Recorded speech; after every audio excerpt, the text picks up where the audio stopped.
ओम काली। हर महान आत्मा के पीछे अक्सर एक अनसुनी मार्गदर्शक शक्ति होती है। स्वामी विवेकानंद के जीवन में वह शक्ति थी उनकी माँ भुवनेश्वरी देवी। वह सिर्फ एक समर्पित माँ ही नहीं थी, बल्कि एक दृढ़ चरित्र, संबल और आध्यात्मिक बुद्धि से संपन्न स्त्री थी। स्वामी विवेकानंद बाद में भावपूर्ण शब्दों में कहते थे, मेरे बौद्धिक विकास का श्रेय मैं अपनी माँ को देता हूँ। उनके बचपन की एक घटना इस बात को स्पष्ट रूप से दर्शाती है कि कैसे उनकी माँ ने उनके भीतर निर्भयता और सत्य के प्रति निष्ठा बोई।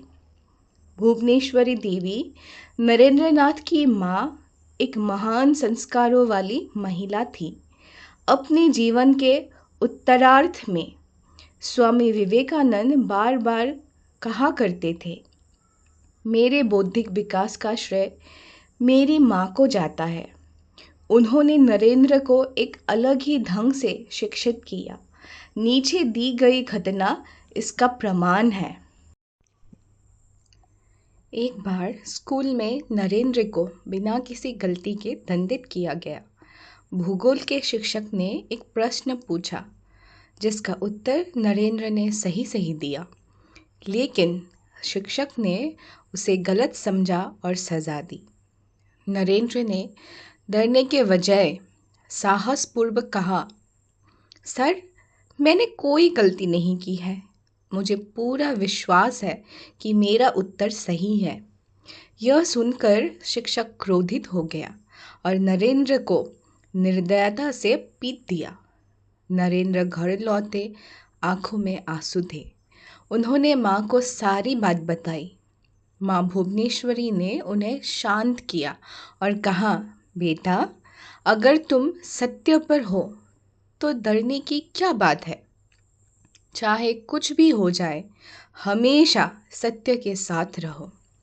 बड़े होकर नरेंद्र को जब श्री रामकृष्ण परमहंस जैसे गुरु मिले तो उन्होंने उन्हीं गुणों को उनमें साक्षात देखा जो माँ ने उन्हें सिखाए थे। श्री रामकृष्ण कहते थे, सत्य को हर प्रकार के साधना चाहिए।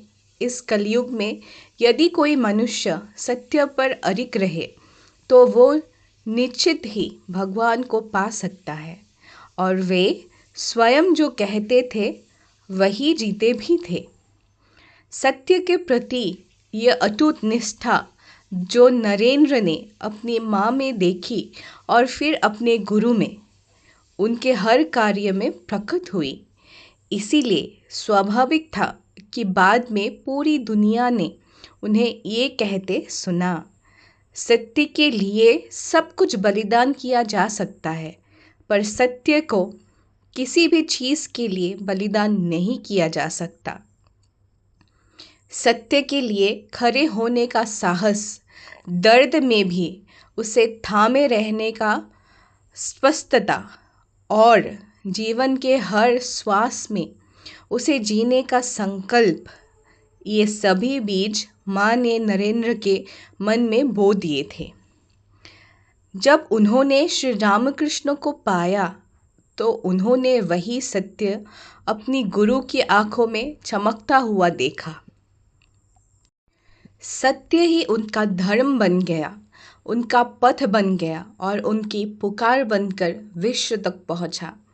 और तभी तो उन्होंने निर्भीकता से घोषणा की, सत्य के लिए सब कुछ बलिदान किया जा सकता है, पर सत्य को किसी के लिए भी बलिदान नहीं किया जा सकता।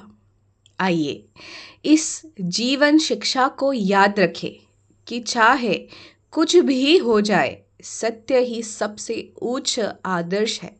और जब हम सत्य के अनुसार जीते हैं तब हमारे भीतर का विवेकानंद जाग उठता है।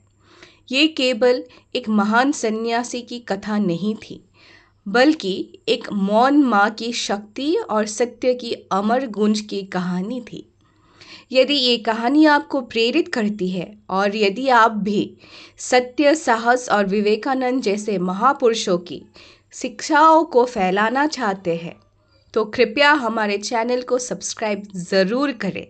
आपका समर्थन हमें और भी ऐसी प्रेरणादायक कहानियों आप तक पहुंचाने में मदद करेगा। इस यात्रा में हमारे साथ रहने के लिए बहुत बहुत धन्यवाद।